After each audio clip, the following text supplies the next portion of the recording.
দর্শক বন্ধু, কাঁঠালকে কেন জাতীয় ফল করা হলো? এই প্রশ্নটা অনেকের ভিতরে, আমার ভিতরেও এই প্রশ্নটা ছোটবেলা থেকেই। কাঁঠালকে কেন জাতীয় ফল করা হলো? আমাদের দেশে তো প্রচুর পরিমাণে আম পাওয়া যায়, কলা পাওয়া যায়, কাঁঠাল পাওয়া যায়, পেয়ারা পাওয়া যায়। কিন্তু কাঁঠালকে কেন জাতীয় ফল করা হলো? আমার সামনে দেখতে পাচ্ছেন এই যে এক টুকরা কাঁঠাল। দেখেন এই যে কোষগুলা, আমরা এই কোষগুলা খেতে পারি। পাকা অবস্থায় কিন্তু এই কোষগুলো আমরা খেতে পারি এবং এটা খুবই পুষ্টিকর, খুবই মিষ্টি এবং খুব সুস্বাদু।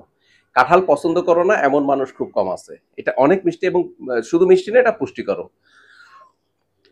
কোনো মানুষ যদি দুপুরবেলা ভাত না খেয়ে পেট ভরে শুধুমাত্র এই কাঁঠাল খেয়ে ফেলে, তাহলে কিন্তু তার আর ভাত খেতে হবে না।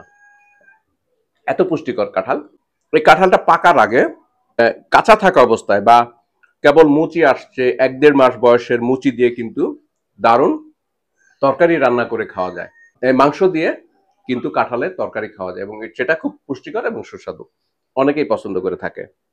এবং কাঁঠালের যে বিচিটা, দেখেন এই যে কাঁঠালের যে বিচি, এই বিচিটাও কিন্তু পুষ্টিকর, প্রচুর পুষ্টিকর। এবং এই বিচি দিয়ে অনেক রকমের সুস্বাদু তরকারি রান্না করে থাকে আমাদের দেশের মা বোনেরা। এবং এটার পুষ্টিগুণ অনেক বেশি। এবং এটা আরেকটা সুবিধা হচ্ছে, এটা সংরক্ষণ করা যায়। কাঁঠাল হয়তো শেষ হয়ে যাবে ১ মাস, ১.৫ মাস বা ২ মাস পরে ম্যাক্সিমাম কাঁঠাল শেষ হয়ে যাবে। কিন্তু আমরা এই সারা কাঁঠালের সিজনে যেই কাঁঠালগুলি খাই, তার বিচি কিন্তু আমাদের দেশের মা বোনেরা সংরক্ষণ করে। ইভেন তো সারা বছর কিন্তু এই কাঁঠালের বিচির তরকারি, ভর্তা আমরা খেতে পারি। এবং মাঝখানের যে অংশটা আপনারা দেখতে পাচ্ছেন, এটাকে আমরা বোক বলে থাকি আমাদের অঞ্চলে। এই যে অংশটা, মাঝখানের যে অংশটা, এটাও কিন্তু ফেলনা না। এটা হচ্ছে উত্তম গোখাদ্য। যে কোনো চতুষ্পদ প্রাণী যেমন গরু, ছাগল, ভেড়া কিন্তু এটা খায়। এই খোসাটা দেখতে পাচ্ছেন, এই যে কাঁঠালের যে খোসাটা, এই অংশটা কিন্তু ফেলা যায় না। তো যে কাঁঠালের কোনো কিছুই ফেলা যায় না। কাঁঠালের কোষ খাওয়া যায়, মাঝখানের অংশ গরুর খাদ্য, এই খোসাটা গোখাদ্য।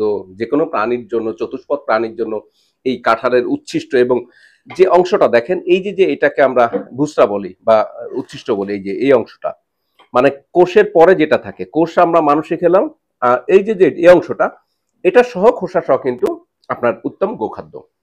এই জন্যই সম্ভবত কাঁঠালকে জাতীয় ফল করা হয়েছে বাংলাদেশের। এবং মজার তথ্য দেই আপনাদেরকে, অনেক অঞ্চলে আপনার যাদের মাছের চাষ আছে, মাছের প্রজেক্ট আছে যাদের, তারা কিন্তু অতিরিক্ত যে বছর ফলন হয়, কাঁঠালের বাজার মূল্য ভালো না পাওয়া গেলে, তারা এইটা কিন্তু মাছের খাবার হিসেবে মাছের ঘেরে টুকরা টুকরা করে কেটে মাছের ঘেরে ব্যবহার করতে দেখা গেছে, মাছের খাদ্য হিসেবে। তাহলে দেখা যাচ্ছে কাঁঠালের কোনো কিছুই ফেলা যায় না এবং এটার অর্থনৈতিক ভ্যালু অনেক বেশি। বাংলাদেশের প্রায় প্রতিটা অঞ্চলে, প্রতিটা জেলায় কিন্তু সারা বর্ষাকালে প্রচুর পরিমাণে কাঁঠাল হয়। এবং এই জন্যই সম্ভবত আমার ধারণা কাঁঠালকে জাতীয় ফল করা হয়েছে। এবং এই কাঁঠাল আপনারা বেশি বেশি খাবেন, শরীরের পুষ্টি চাহিদা ঘাটতি পূরণ হবে। বেশি বেশি করে আমরা কাঁঠাল গাছ লাগাবো। কাঁঠাল খেতে হলে তো আমাদের গাছ লাগাতে হবে। পরবর্তী জেনারেশনকে কাঁঠাল দিতে হলে আমাদের বেশি বেশি করে গাছ লাগাতে হবে। এখন বর্ষাকাল, সবাইকে বেশি বেশি করে কাঁঠাল গাছ লাগানোর আহ্বান জানিয়ে শেষ করছি। ভালো থাকবেন সবাই। আসসালামু আলাইকুম ওয়া রাহমাতুল্লাহি ওয়া বারাকাতুহু।